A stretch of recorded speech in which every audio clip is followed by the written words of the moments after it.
Hero ಆಗೋದಾಗಿರ್ಬೋದು, villain ಆಗೋದಾಗಿರ್ಬೋದು ಬಹಳ easy. But ಎಲ್ರೂ ನಗ್ಸೋದಿದೆಯಲ್ಲ, ಅದು ತುಂಬ ಕಷ್ಟದ ಕೆಲಸ. ಖಂಡಿತ. ಯಾರೋ ಒಂದು ದೊಡ್ಡ ವ್ಯಕ್ತಿಗಳೇ, ಅಂದರೆ ಅವರ ಹೆಸರು ಮರ್ತೋಗಿದೆ, ಅವ್ರು ಹೇಳ್ತಿದ್ದು ಆ್ಯಕ್ಚುಲಿ ಅವಾಗಲಿಂದ ಹೇಳಿದ್ರೆ ಇಂಟರ್ವ್ಯೂಗಳಲ್ಲಿ ಎಲ್ಲ ಹೇಳ್ಕೊಂಬಂದಿದ್ದಾರಲ್ಲ ಸರ್, ನಮ್ಮ ಡಾಕ್ಟರ್ ರಾಜ್ಕುಮಾರ್ ಸರ್ ಫಿಲ್ಮ್ ಆಗಲಿ ಯಾವುದೇ ಆಗಲಿ, ಅವ್ರು ಫಸ್ಟು ಅವರು ಬಂದು ಡೇಟ್ ಕೇಳಿದ್ರೆ, ಅದು ಯಾರೋ ಇಂಟರ್ವ್ಯೂ ಕೇಳಿದೆ ನಾನು, ಅವ್ರು ಇಂಟ್ರ್ಯೂ ಬಂದು ನಿಮ್ಮ ಡೇಟ್ ಕೇಳಿದ್ರೆ ನಂದಿರ್ಲಿಯಪ್ಪ, ಇವರಿದ್ದಾರೆ ಇವರಿದ್ದಾರೆ ಅವರೆಲ್ಲರದ್ದು ಬುಕ್ ಮಾಡ್ಕೋ ಅಂತ ಹೇಳಿ ಕಾಮಿಡಿ ನರಸಿಂಹರಾಜು ಸರ್ನ ಅವರಿದ್ದರ ಕೇಳ್ಕೊ, ಬುಕ್ ಮಾಡ್ಕೊ ಅಂತ ಕೇಳಿದ್ದು ಉಂಟಂತೆ. ಹಂಗೆ ಇಲ್ಲಿ ಆಮೇಲೆ ಇನ್ನೊಬ್ರು ಹೇಳಿದರು, ಆ್ಯಕ್ಚುಲಿ ಹೀರೋ ಮಾಡಿಬಿಡ್ಬೋದು 3 ಅವರು, ನೀವು ಕಾಮಿಡಿಯಾಗಿ ಒಂದು ಅದ್ರ 3 ಅವರ್ ಸಿನಿಮಾದಲ್ಲಿ, ಒಂದು 2.5 ಅವರ್ ಸಿನಿಮಾದಲ್ಲಿ ನೀವು ಬರೋದೇ ಇಲ್ಲ ಅಂದರೆ 10 ರಿಂದ 15 ನಿಮಿಷ.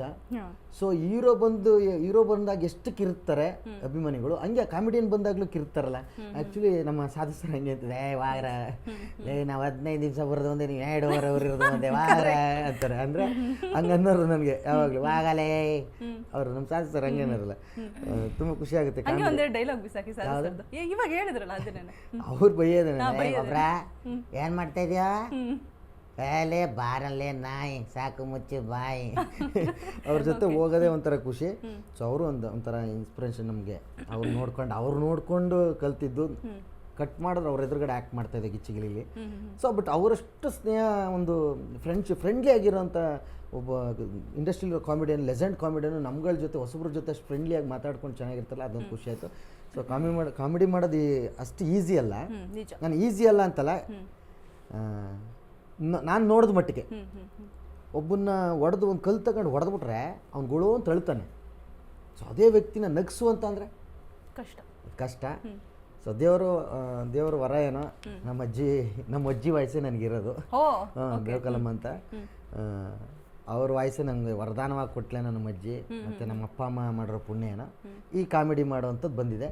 ಅಲ್ಲ ಹೀರೋನು ಮಾಡ್ಬೋದು, ಬಟ್ ನನಗೆ ವಿಲನ್ ಮಾಡಬೇಕು ಅಂತ ಭಾಳ ಆಸೆ. ವಿಲ್ಲನ್ ಮಾಡಬೇಕು ಅಂತ ಆಸೆ. ನೋಡಿ, ಗಡ್ಡ ಎಲ್ಲ ಹೊಸ ಲುಕ್ ಕೊಟ್ಟಿರೋದು. ಈಗ ಅಲಗಲಿ ಬರ್ತಾ ಇದೆ, ಬೇಡ್ರ ಕತೆ ಅಂತ ಡಾಲಿ ಧನಂಜಯ ಅವ್ರ ಸಿನಿಮಾದಲ್ಲಿ, ಅದರಲ್ಲೂ ವಿಲ್ಲನ್ ಅನ್ಕೊಂಡು ಹೋದೆ. ಅಂದರೆ ಒಂದು ಪಾತ್ರ ಇದೆ ಮಾಡಿ ಅಂತ, ಅಲಗಲಿ ಇದು ಫುಲ್ಲು ಇದು ಬೇಡ್ರ ಕತೆ ಅಂದರೆ ಹಳೇ ವರ್ಷನ್ ಸಿನಿಮಾ ಅಲ್ಲಿ ಅಂದ್ಬಿಟ್ಟು, ಅಲ್ಲಿ ವಿಲನ್ ಸರ್ ಗಡ್ಡ ಬಿಡಿ ಕೂದಲು ಬಿಡಿ ಅಂತ ಹೇಳಿದ್ರು. ಸೊ ಗಡ್ಡ ಕೂದಲೆಲ್ಲ ಬಿಟ್ಟೆ ಹೋದೆ, ವಿಲನ್ ಕೊಡ್ತಾರೇನೋ ಅಂತ. ಸರ್ ಇಲ್ಲೊಬ್ಬ ನೀವು ಕಾಮಿಡಿಯನ್ ಸರ್ ಅಂದರು. ಸರ್ ಇಷ್ಟು ಗಡ್ಡ ಎಲ್ಲ ಬಿಡಿಸಿ ಸರ್ ವಿಲನ್ ಕೊಡಿ ಸರ್. ಸುಮ್ಮನೆ ಸರ್, ತಮಾಷೆ ಮಾಡಬೇಡಿ, ನಾನು ವಿಲನ್ ಮಾಡ್ತೀನಿ ಅಂದರೆ ತಮಾಷೆ ಮಾಡಬೇಡಿ ಅಂದರು. ಅಂದರೆ ನಾನು ವಿಲನ್ ಮಾಡ್ತೀನಿ ಅನ್ನೋದೇ ಕಾಮಿಡಿ ಅಂತ ಅವ್ರಿಗೆ.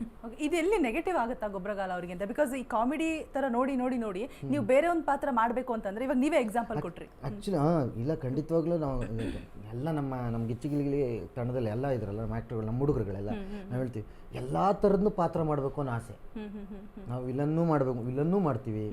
ಅಂದರೆ ನಮ್ಗೆ ಎಲ್ಲ ಥರ ಪಾತ್ರ ಮಾಡಬೇಕು. ಒಬ್ಬ ಕಲಾವಿದನಾದನು ಎಲ್ಲ ಥರ ಪಾತ್ರ ಮಾಡಿದ್ರೆ ಪರಿಪೂರ್ಣ ಕಲಾವಿದನಾಗ್ತಾನೆ. ಒಂದೇ ಮಾಡ್ಕೊಂಡು ಹೋಗ್ಬಾರ್ದು ಅಂತಾರೆ. ಯಾಕೆಂದರೆ ಈ ನಿಮಗೆ ರಂಗಭೂಮಿಯಲ್ಲಿ ಕಲಿಸ್ಕೊಡೋದೇ ಅದು. ನೀನೊಬ್ಬ ಕಾಮಿಡಿಯನ್ ಜಾಗದಲ್ಲಿ ಕಾಮಿಡಿಯನ್ ಆಗ್ತಿ, ಒಂದು ಸೆಂಟಿಮೆಂಟ್ ಇರೋ ಜಾಗದಲ್ಲಿ ಅಲ್ಲಿ ನೀನೊಬ್ಬ ಸಮಾಧಾನ ಮಾಡೋರಾಗ್ಬೋದು, ಅಳೋರಾಗ್ಬೋದು. ಸೊ ಒಂಥವು ರೌದ್ರ ಒಂದು ಕೋಪ ಇರತ್ತಾವು, ನೀನು ಕೋಪಿಷ್ಟನೂ ಆಗ್ತಿ. ಎಲ್ಲವನ್ನೂ ತಾಳುವಂತನೂ ಒಬ್ಬ ಕಾಮಿಡಿಯನು. ಎಲ್ಲ ಕ್ಯಾರೆಕ್ಟರ್ಗೂ ಅಡ್ಜಸ್ಟ್ ಆಗ್ತಾನೆ.